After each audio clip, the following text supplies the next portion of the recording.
안녕하십니까. 구수한 이야기를 담은 친구 같은 성주방송 92.7MHz 손정자의 두루치기에서 오늘은 옛 사진 속으로 떠나는 시간여행 그리고 문화예술의 아우라를 포착한 것과 우리 고장을 기록한 것에 대한 이야기를 지난 시간에 이어서 하려고 합니다. 문화예술의 아우라를 포착하다에 대한 이야기가 되겠습니다. 인생은 짧고 예술은 길다지만 그건 문화작품이나 그림처럼 종이나 캔버스 같은 기록수단이 있는 장르에 한정된 이야기입니다. 소리와 움직임을 기록할 수 있는 매체나 사진 발명 이전에는 아무리 유명한 스타라도 그냥 전설로 존재할 뿐이었습니다. 여기 비록 한 장의 사진으로나마 당대를 풍미했던 예인들이 있습니다. 보살춤을 선보이며 구미의 관객들을 사로잡았던 최성희의 매혹적인 모습과 최초의 여배우 이월하의 단아함, 그리고 잘 갖춰 입은 버튼 홈즈의 품이 있는 한복 차림, 장죽을 문 루이 암스트롱 등 당대 셀럽들이 여태껏 숨겨두었던 매력을 내보입니다. 예인들이 자신의 매력을 한껏 뽐낸 순간을 잘 포착한 사진들이 주는 울림이 있습니다.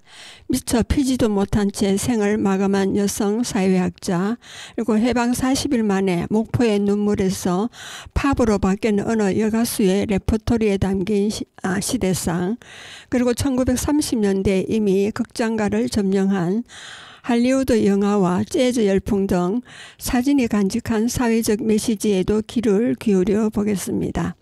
최초의 건대식 공연장 협률사의 단원들입니다. 1902년 고종 황제의 육순 51세 생신 및 즉위 40주년 친경 예식을 기념하기 위해 조직된 국내부 산하의 공연단체인 협률사 단원들의 모습을 촬영한 사진입니다. 협률사는 고종 즉위 40주년을 기념하기 위해 전국 판소리, 명창과 기생, 무동 등 170여 명을 모아 구성했습니다. 대표는 전라도 출신의 판소리 명창 김창환이 맡았습니다. 그러나 1902년 여름 전국적인 콜레라 만연과 영친왕의 천년두 감염의 이유로 친경 예식의 대부분이 당초 계획보다 크게 축소 폐지되었습니다.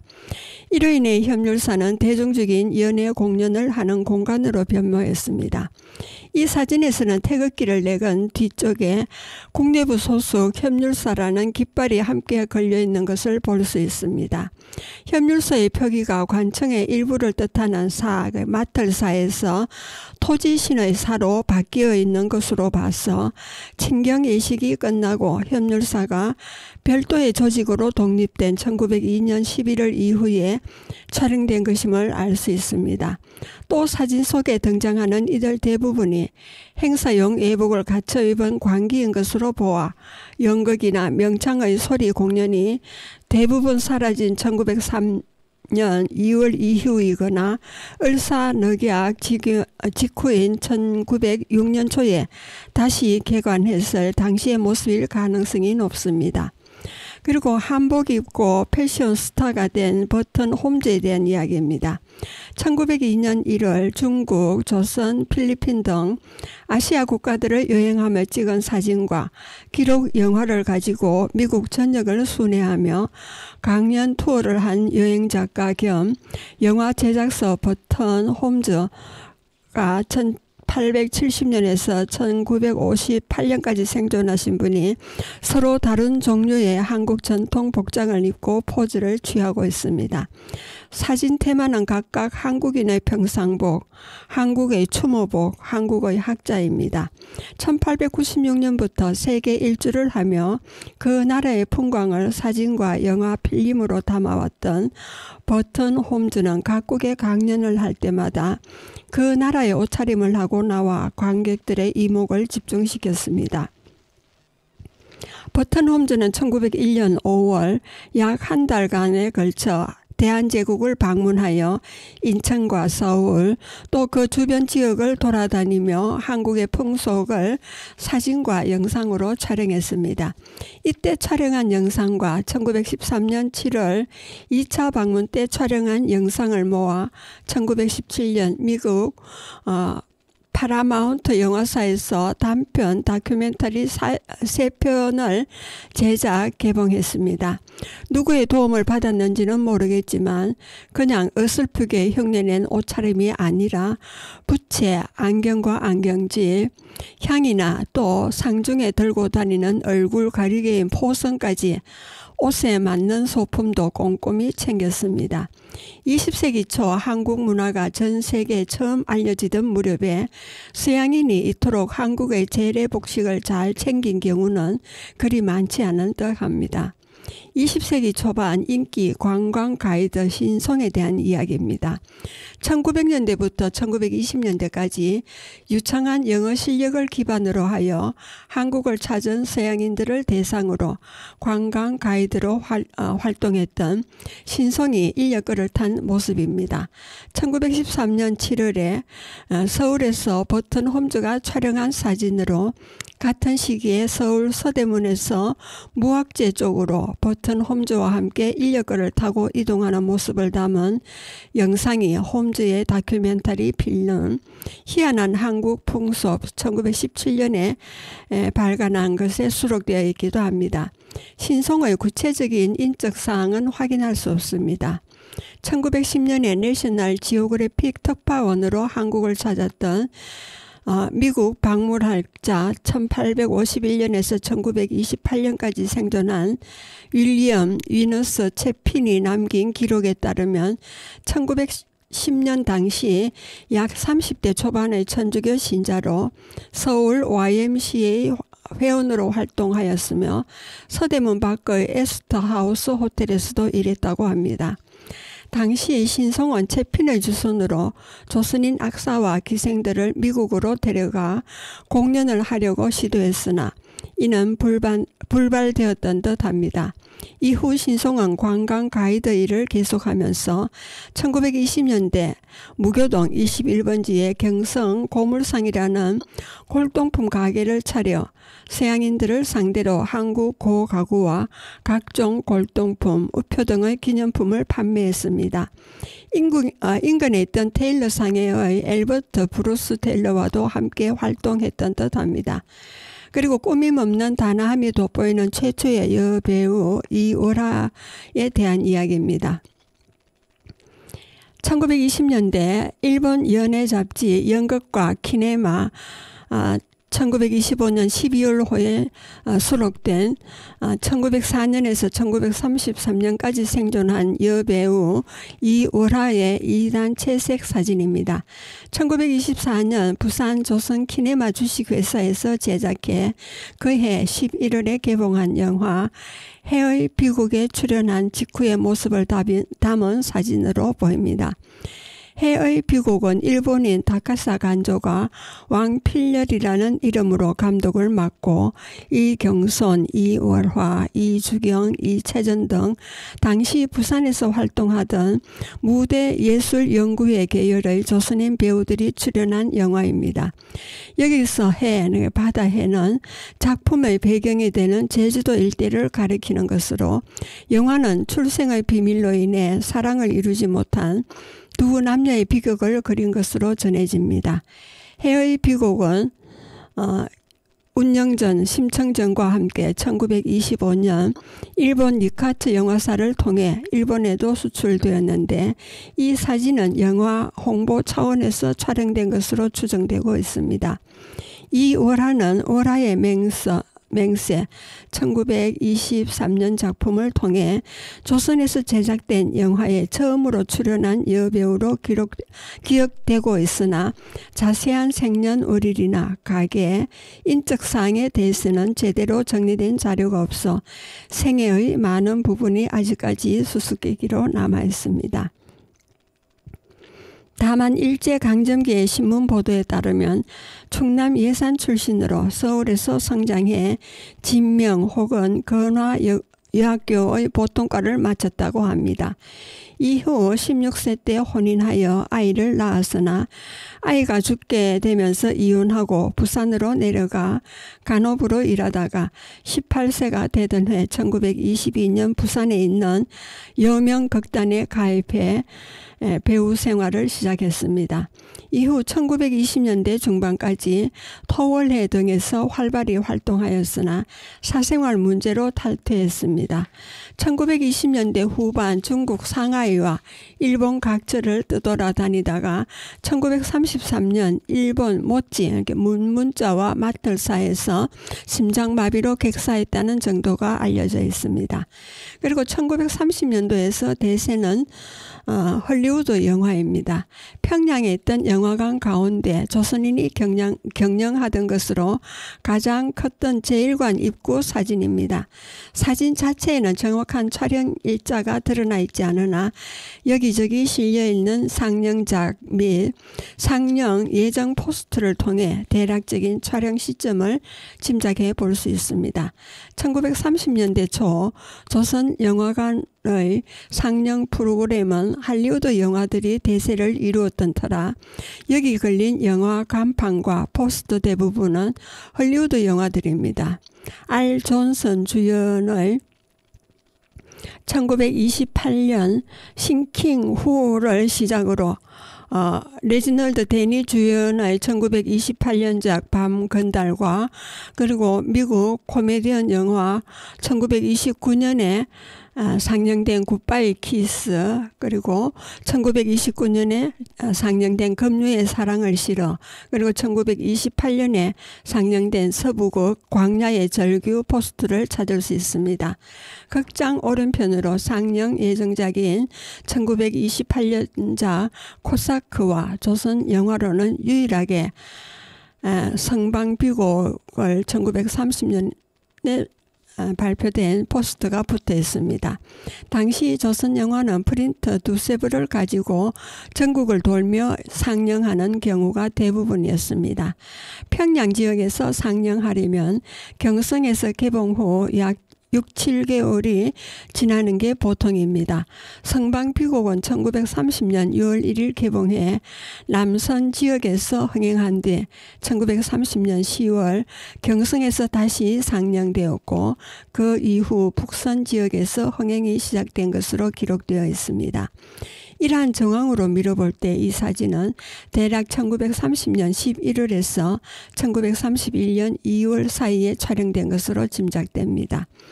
그리고 동양인 최초의 스웨덴 유학생 최영숙과 그 연인에 대한 이야기가 되겠습니다.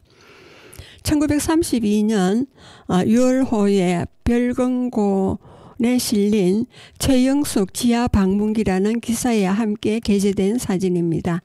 최영숙은 1905년 12월 19일 경기도 여수에서 태어나 이화고등보통학교를 나왔고 중국 남경 유학을 거쳐서 1926년 스웨덴으로 건너갔습니다. 서구투나 기독교 학원에서 수학하며 스웨덴어를 익힌 뒤 다시 1927년 9월부터 스톡홀름 사회정치와 정책연구소에서 사회과학을 수학해 1930년 졸업했습니다. 이후 귀국길에 유럽과 인도에 들러 당시 인도 국민의회의 대표 인사였던 마하트마 간디와 여류 시인 사로지니 나이두를 만나고 1931년 11월 돌아왔습니다. 당시 인도에서 만난 로이 혹은 로우라는 남성과 사랑에 빠져 혼약을 맺고 임신한 상태로 귀국했습니다. 귀국 직후 부인 소비조합을 운영하며 경제 공동체 실험을 했으나 뜻을 이루지 못했습니다. 건강 문제로 선택한 중절 수술이 합병증으로 이어져 1932년 4월 24일 26살의 젊은 나이로 홍파동 주인공 2-10번지 자택에서 세상을 떠나고 말았습니다. 최영숙의 때이른 죽음과 인도인과의 연애사는 당시 언론의 다양한 관심을 끌었고 문제의 인도 남성의 정체에 대해서는 조선인과 인도인의 혼혈인 혹은 나이두 여사의 생질 등으로 소개된 바 있으나 자세한 내력을 물론 그 이름조차 제대로 확인할 수 없습니다. 그리고 이 효석의 마음을 훔친 가수 왕수복과 평양기생학교 밴드에 대한 이야기입니다. 1930년대 초 광범위하게 유통되었던 평양기생학교 시리즈 사진엽서 중에 수록된 평양기생학교 재즈밴드와 1907년에서 2003년까지 생존했던 왕수복의 모습입니다. 왕수복은 평안남도 강도군 출신으로 보통학교 3년 때 학업을 중단한 뒤 평양기생학교에 입학해 노래와 뛰어난 소질을 나타냈습니다. 그는 16세가 되던 1933년 8월 콜롬비아 레코드에서 한탄 울지 말아요를 발표해 가수로 데뷔했습니다. 이후 폴리돌 레코드에 이적해 같은 평양기생학교 출신인 선우 일성과 함께 기생 출신 신민요 가수로 쌍벽을 이루었습니다. 1935년에는 잡지 삼천리가 실시한 인기투표에서 선우 일성과 이난영 그리고 전옥을 제치고 1위를 차지할 정도로 인기를 끌기도 했습니다. 1940년대에는 소설가 효석의 연인으로 유명세를 떨쳤습니다. 해방 후 연인이었던 경제학자 김광진과 함께 평양에 정착해 공훈 배우로 북한 정권의 인정을 받으며 천수를 누렸습니다. 평양기생학교는 1926년 기존 평양 기성권번 학예부를 개편해 3년제 실업학교로 개교했습니다. 춤과 노래, 음악 외에도 조선어, 일본어, 일반 상식을 가르쳤습니다. 졸업생 중 적지 않은 숫자가 연극, 영화, 음악 분야에서 성공을 거두고 연예인으로 활동했기에 1930년대에 평양을 찾는 조선인과 일본인 관광객들이 반드시 찾는 관광 코스로 자리 잡기도 했습니다. 그리고 경성을 찾은 유럽 최고의 인기 재즈밴드입니다. 1937년 7월 9일 경성 조선일보사 옥상에서 관계자들과 함께 사진을 찍은 독일의 재즈밴드 와트라우프 싱코페이트저 단원들입니다. 이들 뒤편으로 조선 총독부 청사가 보입니다. 1897년에서 1981년까지 생존한 와이트라우프 오른쪽 네 번째 모자 들고 있는 사람이 1924년 독일 베를린에서 결성한 다국적 재즈 밴드입니다. 바이마르 공화국 시대 말기에 독일은 물론 프랑스와 스웨덴, 영국에서까지 공연할 정도로 당시 유럽 재즈계에서 최고의 인기를 누렸습니다. 그러나 1933년 히틀러 집권과 함께 반재즈 운동이 시작된 데다 단원들 상당수가 유대인이라 나치 독일 정권의 박해를 받게 되자 이들은 1935년 독일을 떠나 소련과 중국에서 순회 공연을 하며 떠돌았습니다.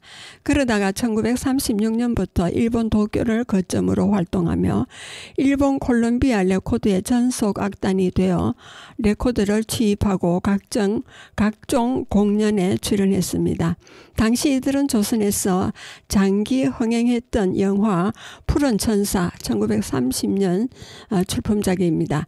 출연하는 등 이미 적잖은 인지도를 가지고 있었기 때문에 이들의 공연은 상당한 관심을 끌었습니다.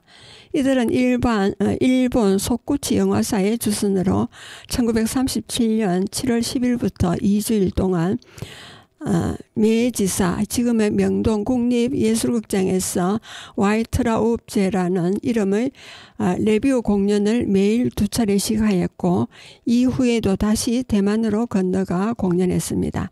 1939년 9월 제2차 세계대전이 발발하자 와인트라우프 싱코페이트저 단원들은 일시에 난민 혹은 적국인 신분이 되어 고초를 겪고 전 세계 각국으로 뿔뿔이 흩어졌습니다. 여러분은 지금 성주 FM 92.7MHz에서 손정자의 두루치기를 듣고 계십니다. 잠시 쉬었다 가겠습니다. 장유정의 외로운 가로등이 되겠습니다.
야속한 옛 생각이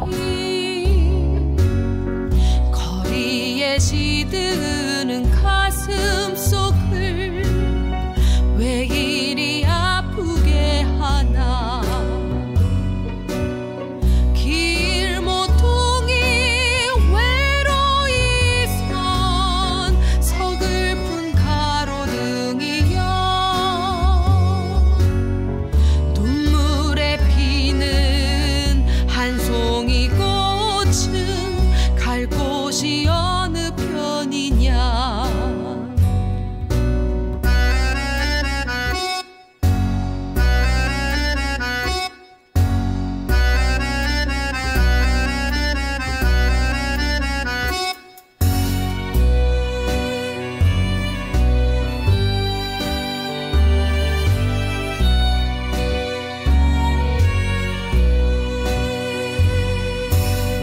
희미한 등불 아래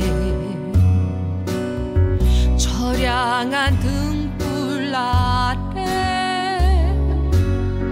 죄 없이 떨리는 내 서름을 뉘라서 알아주려나.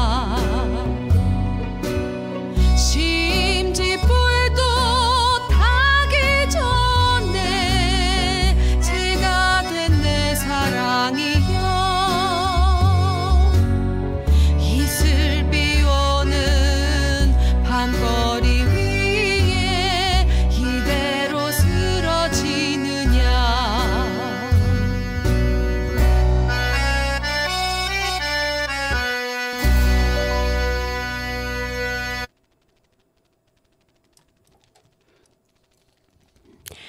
예, 이어서 세계 무대를 주름잡은 무용가 최승희의 노쇠한 모습입니다. 1930년대 대표 무용가 최승희가 1939년 프랑스 파리의 살 플레이엘 극장에서 공연을 펼칠 당시 촬영한 사진과 그보다 1년 전인 1938년 2월 미국 공연을 준비하면서 촬영한 보살춤 의상 차기 사진과 그리고 영국 공연을 준비하던 1937년 9월경 촬영된 최승희의 인어옷 의상 착용 모습입니다. 앞의 두 사진은 1939년 1월 21일 보살춤 리허설을 위해 의상을 가다듬는 최승희의 모습을 담은 것으로 러시아 귀족 출신의 프랑스 사진작가로 훗날 장 콕토와 브리지트 르나르드 바르도 등의 전속 사진가로 이름을 날린 1906년에서 1984까지 생존하신 세르게이 리도프가 촬영한 것입니다. 그의 아내이자 무용평론가였던 1907년에서 2002년까지 생존한 이리나 카민스카야 리도바가 진행한 최승희와의 인터뷰는 프랑스의 주간 화보 잡지인 비 1939년 1월 25일자에 게재되었습니다. 또 다른 포살춤 사진은 오스트리아계 사진작가 하인리히 알렉산더 폰베어가 1938년 2월 6일 뉴욕에서 촬영한 것으로 역시 1930년대 후반 최승희의 유럽 공연 등에서 홍보용으로 자주 사용되었습니다. 마지막 머메이드 드레스를 입은 사진은 일본인 사진작가 후쿠다 가스지가 촬영한 것으로 1937년 10월호 일본 월간 사진 잡지 카메라 쿠라브에 수록되었습니다. 그리고 해방 40일 부민간에 울려 퍼진 이 난영의 재조성입니다. 해방이 되고 2개월이 지난 1945년 10월 22일 서울 부민관에서 열린 주한미군 방송 WVTP 개국식 때 초대 가수로 공연을 펼친 새 가수 장세영과 신카나리아 그리고 이난영, 미군 정장관 존하지 등 귀빈들이 대거 참석한 개국식 행사에서 이들은 미 육군 제22사단 소속 밴드에 맞추어 미국 뮤지컬 오클라호마 넘버 메들리 그리고 김혜송 작곡으로 알려진 여보 여보 과부님을 삼중창으로 불렀습니다. 이어서 혼자 마이크를 잡은 이난영은 듀크 엘링턴 작곡의 돈 조지 작사의 I am beginning to see the light와 My Blue Heaven을 불렀습니다. 태평양 전쟁 시기 일제가 미국 음악의 유통을 철저히 금지했던 것을 생각하면 미군이 진주한 지 불과 40여일밖에 되지 않은 상황에서 당시 미국의 최신 가요와 뮤지컬 메들리들을 불렀다는 것은 미국 문화의 파급력과 전달 속도가 이전 시기와는 비교도 할 수 없을 정도로 막강해지고 또 빨라졌음을 상징적으로 보여줍니다. WVTP는 미국 서부에 본청을 두고 제2차 세계대전 말기부터 일본과 한국, 중국, 대만 등의 단파 방송 등을 송출했던 미군 극동방송 네트워크의 지국으로 서울의 운영국미의 스튜디오는 부민관 2층에 있었습니다. 주한미군 정훈과 지도감찰과 함께 필리핀 마닐라에 있던 본국의 지시를 받았으며 평일에는 오전 6시 반에서 8시 반, 오전 11시 반에서 1시, 오후 1시 반, 오후 5시에서 11시 5분까지 3회에 걸쳐 방송이 되었고 일요일에는 오전 11시 반에서 오후 11시 5분까지 연속 방송을 하는 형태로 송출했습니다. WVTP는 1949년 7월 미군에서 주한미군공보원 USIS로 운영 주체가 넘어갔으나 한국전쟁 발발과 북한군에 의한 서울 점령으로 1950년 6월 28일 폐국되었습니다. 그 네트워크와 방송 시스템은 1954년에 개국한 AFKN으로 개성되었습니다. 그리고 포스터 구경만으로도 신났던 그 시절 극장 광고입니다. 1950년에서 1960년대 주한미군으로 복무한 육군 장교의 유품으로 발굴된 사진입니다. 남산 입구의 어딘가 대략 장춘당 공원 입구 쪽으로 추정되는 자리에 서 있던 서울 시내 영화관들의 상영작 홍보판 모습을 담고 있습니다. 당시 서울 시내에 있던 1차 개정관과 주요 재개봉관인 15개의 극장, 경남극장, 시공관, 중앙극장, 수도극장, 단성사, 을지극장, 국제극장, 국도극장, 동령극장, 자유극장, 명동극장, 계림극장, 평화극장, 성남극장, 시네마 코리아극장에서 상영하는 영화 포스터를 한눈에 볼 수 있습니다. 1950년대 서울 시내 영화 홍보가 어떤 식으로 이루어졌는지를 보여주는 매우 희귀한 사진이라 할 수 있습니다. 자세히 보면 국도극장과 시네마 코리아극장은 휴관 중이라 포스터가 없는 점, 그리고 포스터가 붙어있는 극장의 상영작을 당시 신문에 게재된 영화 광고와 대조해 보면 이 사진이 1959년 7월 2일에 촬영된 것임을 알 수 있습니다. 그때는 다음 날 상영을 시작하는 영화 포스터를 전날 오후 4시에 맞춰서 게시하는 게 관행이었는데, 이 사진에는 7월 3일부터 상영된 영화 포스터가 3개나 붙어 있어 7월 2일 오후 4시 이후에 촬영한 것으로 추정할 수 있습니다. 또 사진 속에 등장하는 사람들은 우산을 들고 있거나 우산을 쓰고 있습니다.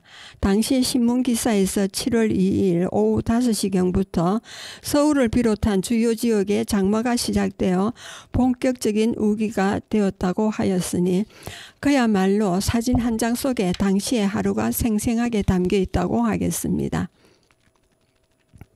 그리고 한복 입은 루이 암스트롱 원더풀 코리아입니다. 1963년 4월 8일 한국에 입국해 4월 22일까지 머무르며 2주 동안 서울 워커힐 호텔 개장 축하 공연을 펼쳤던 미국의 전설적인 재즈 뮤지션 루이 암스트롱, 1901년에서 1971년까지 생존하신 분이 갓과 두루마기에 또 장주까지 든 한복 차림을 하고 기념사진을 찍었습니다. 그동안 저 화질 복사본으로 이곳저곳 소개되어 왔던 이 사진이 원본 판형 그대로 소개되는 것은 이번이 처음입니다. 1920년대부터 매우 왕성하게 활동했던 루이 암스트롱은 1956년 아이젠하워 대통령 시기에 미국 국무부가 기획한 친선 대사로 임명되었습니다. 1970년대 중반 건강 문제로 하차하기까지 10년간 그는 전 세계를 돌아다니며 재즈 공연을 통해 미국 문화의 저력을 선전하는 데 일조했습니다. 그의 두 번째 극동 공연에 한국 투어가 포함되었는데, 이때 암스트롱은 물론 그의 부인 루실과 14명의 단원이 당시 워커힐 호텔에 얽혀있던 부정축제 의혹으로 개장식과 기념공연 자체에 대한 부정적인 시각이 팽팽했습니다.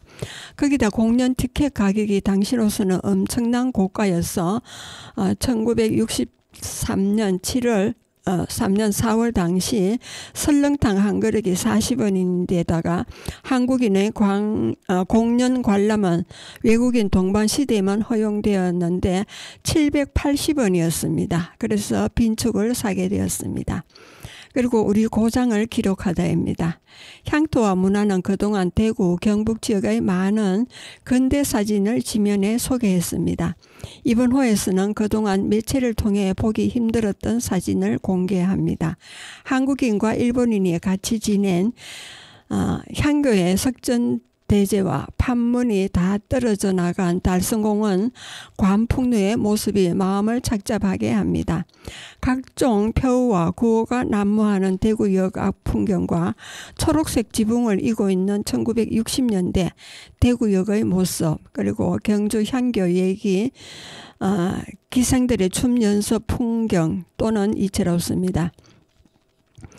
이번 호에서는 대구의 제1세대 사진작가 최계복 선생의 사진 3것을 소개합니다.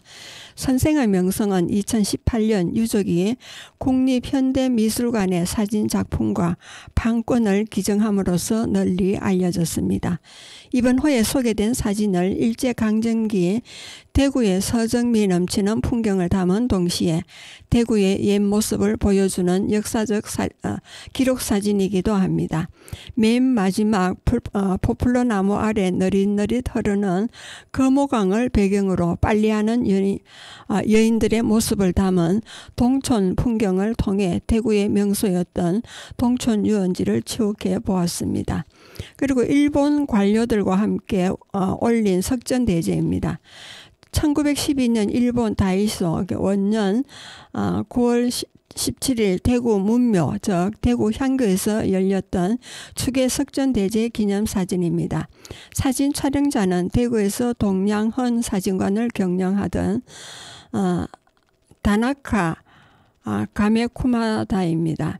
당시 대구 향교는 시내 교동에 있었는데 1932년 시가지 정리 공사 과정을 거치며 지금의 중구 명륜로 112번지로 이관되었습니다. 사진 속에 보이는 대구 향교의 대성전은 1605년에 처음 지어진 이후 여러 차례 보수를 거치며 지금에 이르렀습니다. 현재 대구광역시 문화재 자료 제1호로 지정 관리되고 있습니다.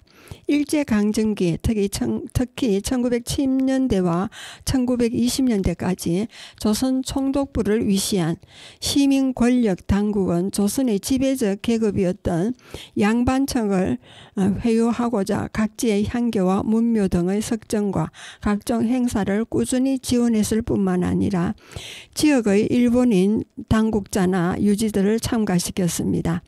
경성의 경학원은 물론 지방의 중요 문묘에서 봄, 가을로 열리는 석전대제는 각 지역의 유림과 일본인 관료들이 관계를 돈독히 하는 자리가 되곤 했었습니다. 이 사진 속의 참석자들 역시 이런 상황을 잘 보여주고 있습니다.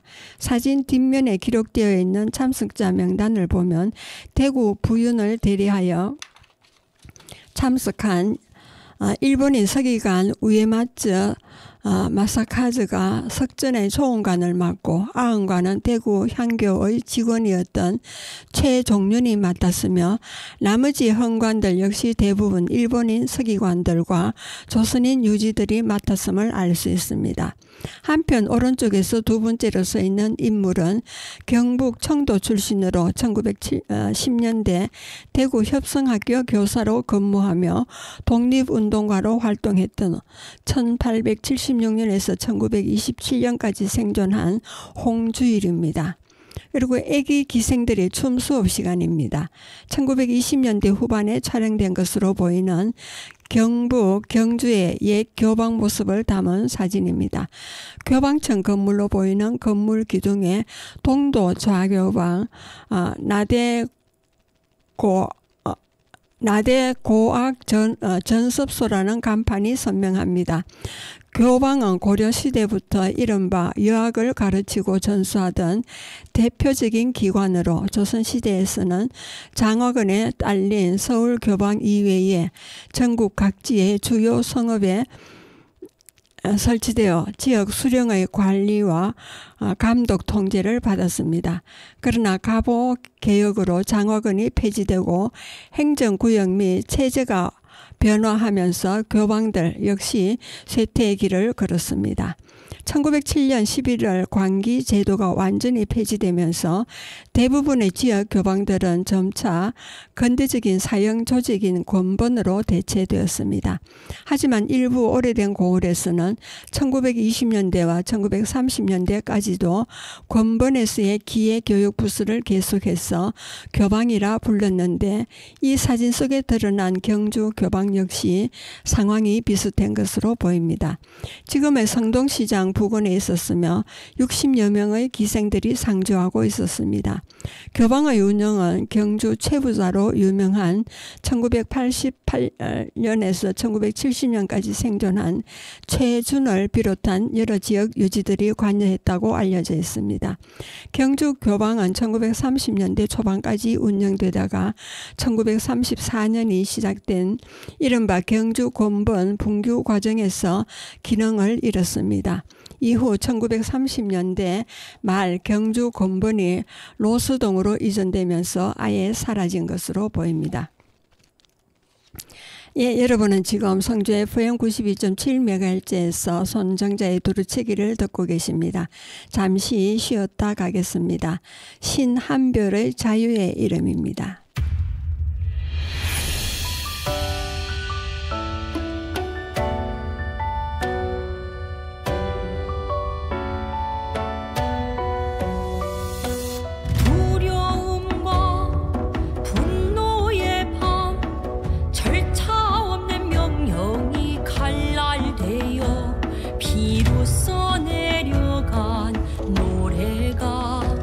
다시 피어난다. 저항의 불꽃이 피어난다. 꺼지지 않는 불꽃이 일렁인다. 자유의 이름으로 우린 걸었어. 무력 앞에서도 멈추지 않았어.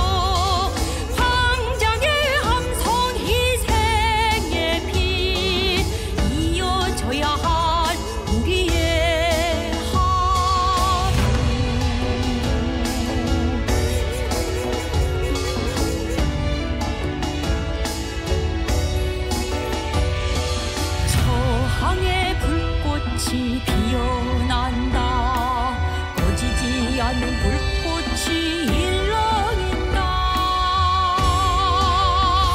자유의 이름으로 우린 걸었어. 무력 앞에서도 멈추지 않았어.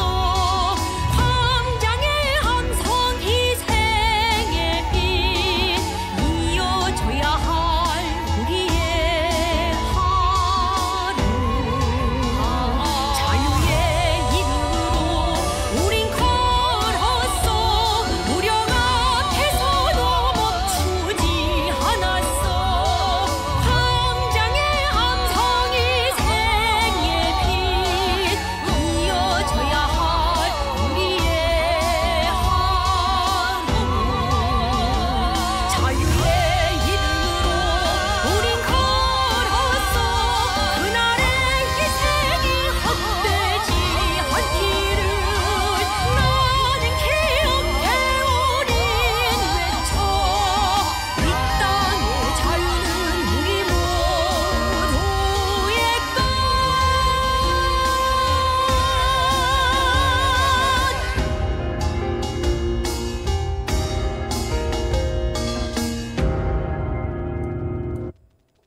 예, 이번에는 보기도 안쓰러운 광풍루 모습입니다. 1954년 초 무렵 대구에서 근무했던 미군 군무원의 유품 사진 자료 가운데 하나입니다. 대구 달성공원 북쪽에 있던 누각인 광풍루의 모습을 담고 있습니다. 오랜 세월 관리되지 않아 2층 지붕의 기와가 일부 벗겨지고 잡상도 사라졌고 단층 역시 거의 다 벗겨져 퇴락한 모습입니다. 겨울을 나기 위해서 누각 2층에 임시로 설치한 것으로 보이는 판문 역시 여기저기 부서지고 떨어진 채입니다. 본래 경상감령의 정문이었던 관풍루는 20세기 초 경상감령이 폐지되고 경북도청이 그 자리에 들어서면서 점차 기능을 잃게 되었습니다. 1917년 4월 16일 대구부 협의회에서 공매 처분을 결정하자 달성공원의 관리 주체이기도 했던 대구 신사사무소가 매입 의사를 밝혔습니다. 1917년 10월 17일부터 해체가 시작된 관풍루는 달성공원으로 자리가 옮겨져 1918년 5월 25일 이전 준공식이 열렸습니다.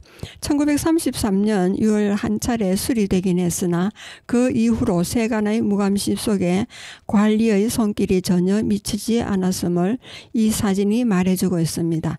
결국 심각한 노후화로 1969년부터 시작된 달성공원의 현대화 과정에서 해체되었던 것을 자리를 조금 옮겨 1973년 새로 지어 현재에 이르고 있습니다.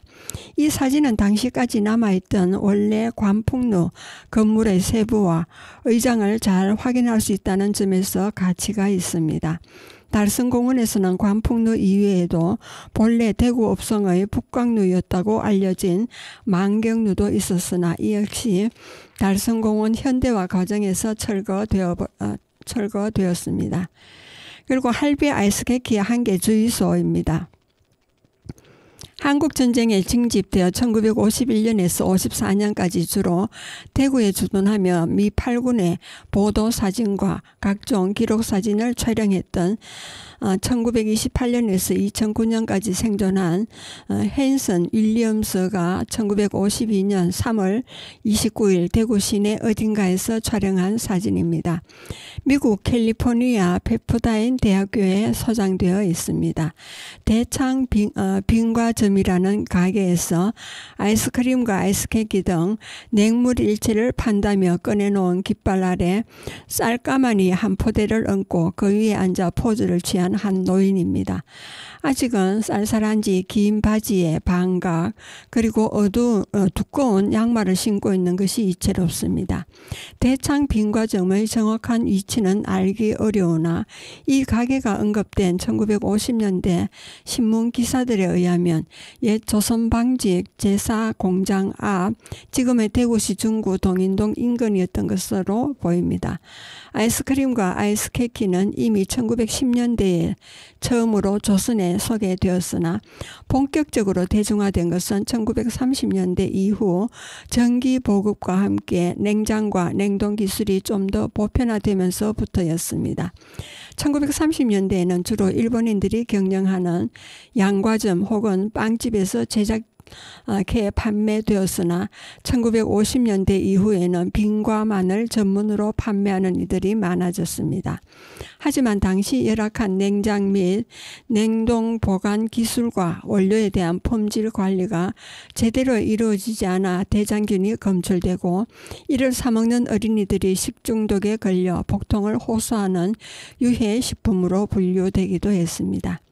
그리고 저축 구호와 시발 택시입니다. 1964년 4월 어느 날 대구역 풍경입니다. 1964년 한국을 여행했던 한 일본인 관광객의 유품 사진입니다.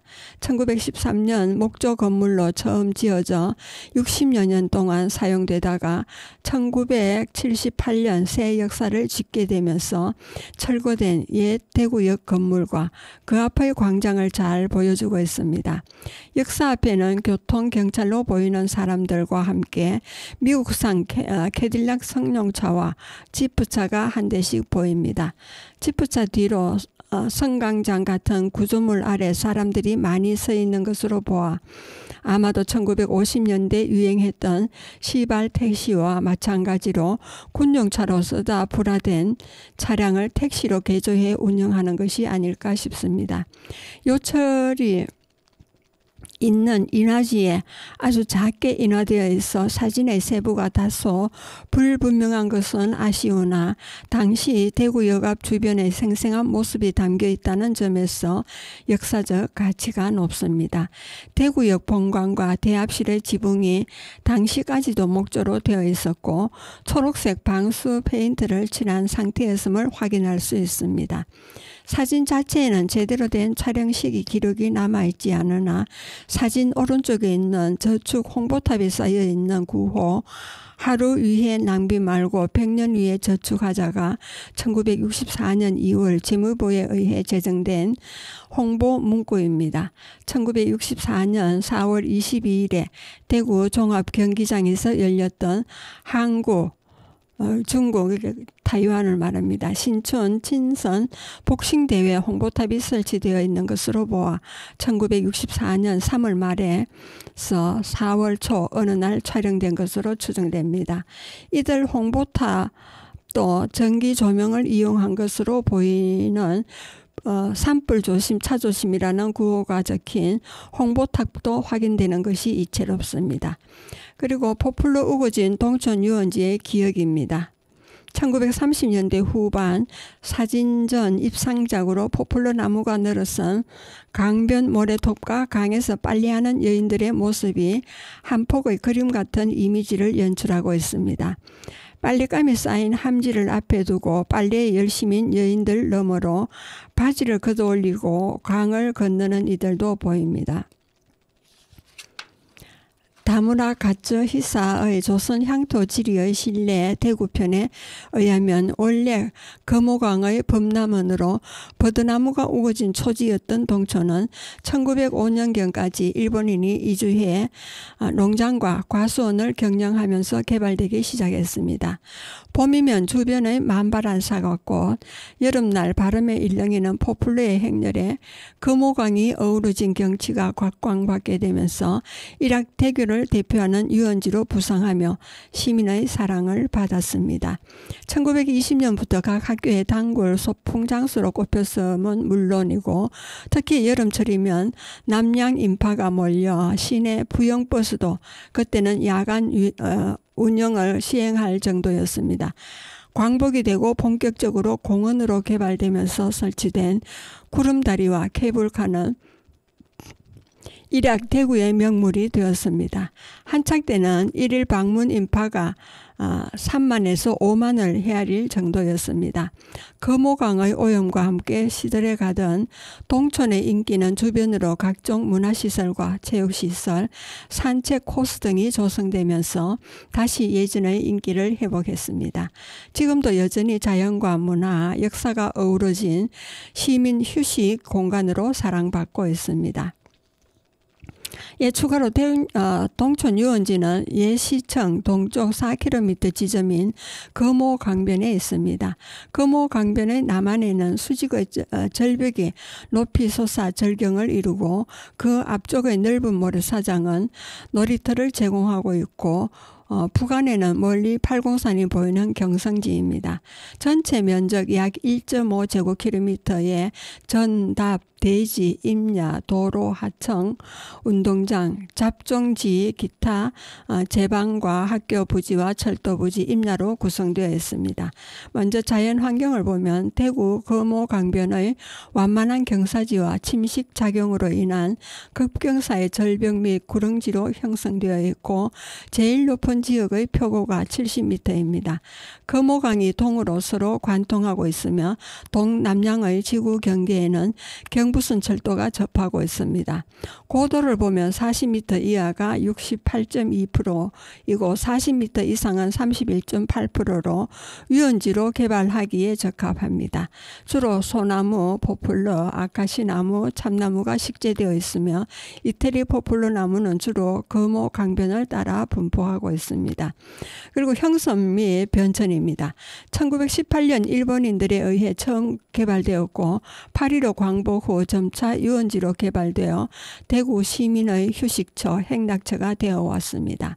1965년 2월 2일 유원지로 결정하고 1969년 7월 12일 유원지 변경 결정을 했습니다. 1975년 12월 4일 유원지 지적 고시를 했고 1982년 9월 22일 유원지 세부시설을 결정했고 1987년 12월 3일에는 유원지 변경 결정에 이어 1988년 8월 2일 유원지 변경 결정을 하였습니다. 대구광역시는 동촌 유원지를 비롯해 대구 전체에 3차 계획을 세웠습니다. 1차 개발 5개년에는 1982년에서 86년까지 수목식재를 하고 2차 5개년에서는 1987년에서 91년에는 어린이 놀이터, 수영장, 잔디광장, 열대식물원, 도로 및 편익시설을 확충했습니다. 3차 5개년은 1992년에서 96년으로 금호강 수질 정화와 도로, 광장 등 기반시설을 확충한다는 계획이었습니다. 현황을 보면 유원지에는 원래 케이블카가 설치되어 있어 조망을 즐길 수 있었으나 2013년 1월에 철거되었습니다. 풀장, 보트놀이, 어린이 놀이터 등의 오락시설도 있습니다. 드라이브를 즐길 수 있는 유로 도로로 개설되어 한여름에는 10만 명이 넘는 인파가 모여들고 겨울에는 얼음이 두껍게 얼어 천연 스케이트장으로 하루 1만 명가량이 이용하고 있었습니다. 지금의 화랑교 아래에는 일제강점기 때의 땅굴 형 형식의 얼음 창고가 있었는데 겨울에 강 얼음을 보관했다가 이듬해 여름에 사용하였다고 합니다.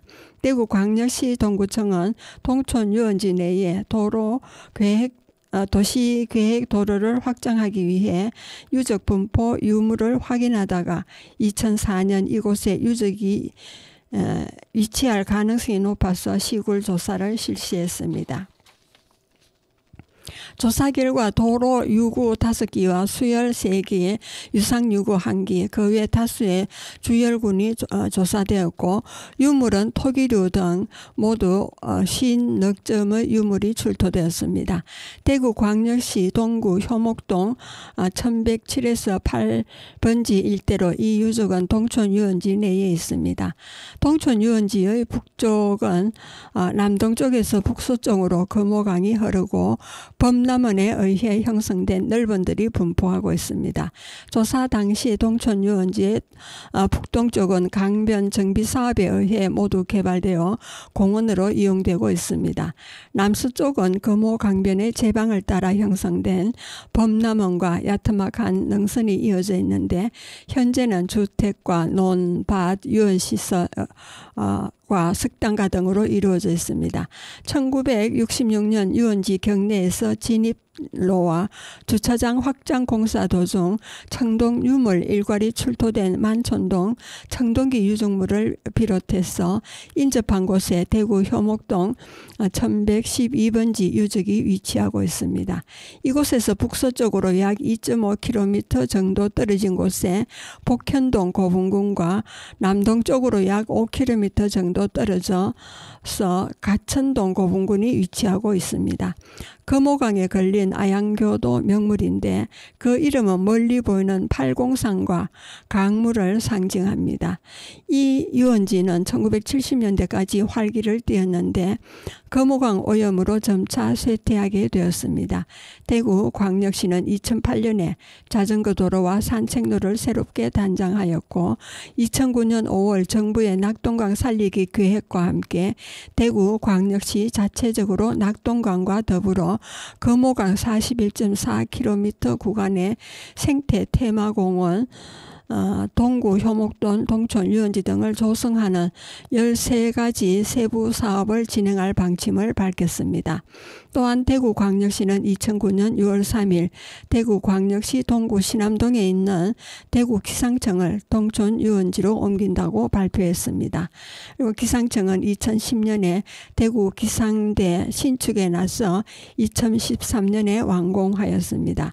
2019년 9월 동촌 유원지는 다시 재생 특별법에 의거하여 도시재생 활성화 지역 중 도심 기능 정진과 중심 상권 회복을 위한 중심 시가지 걸린 재생형 지역으로 지정되었습니다.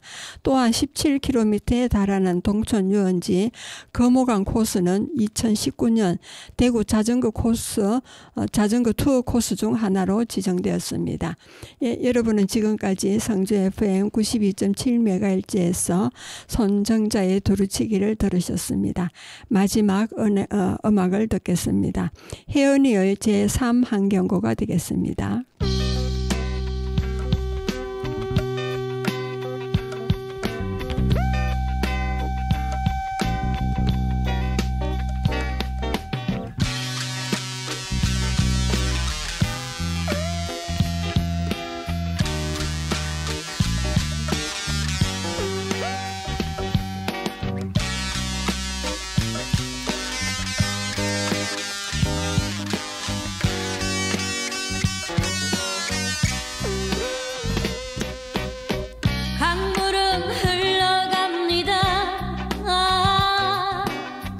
제3한강교 밑을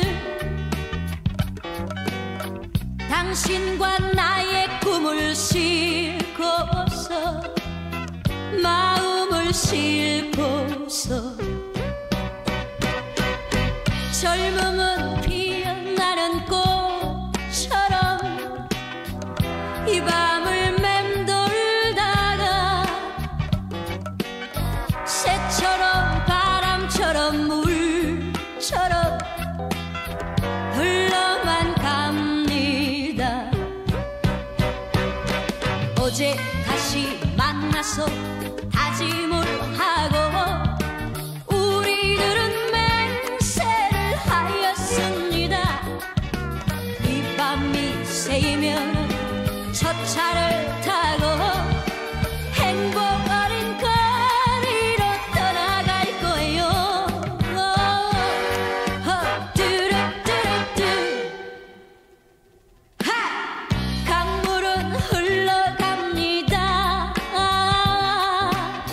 제3 한강교 밑은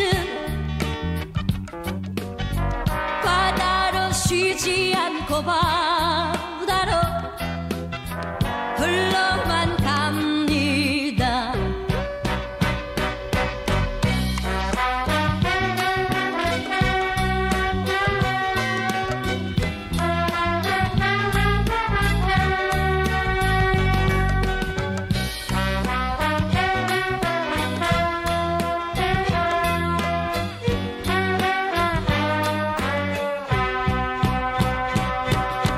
어제 다시 만나서 다짐을 하고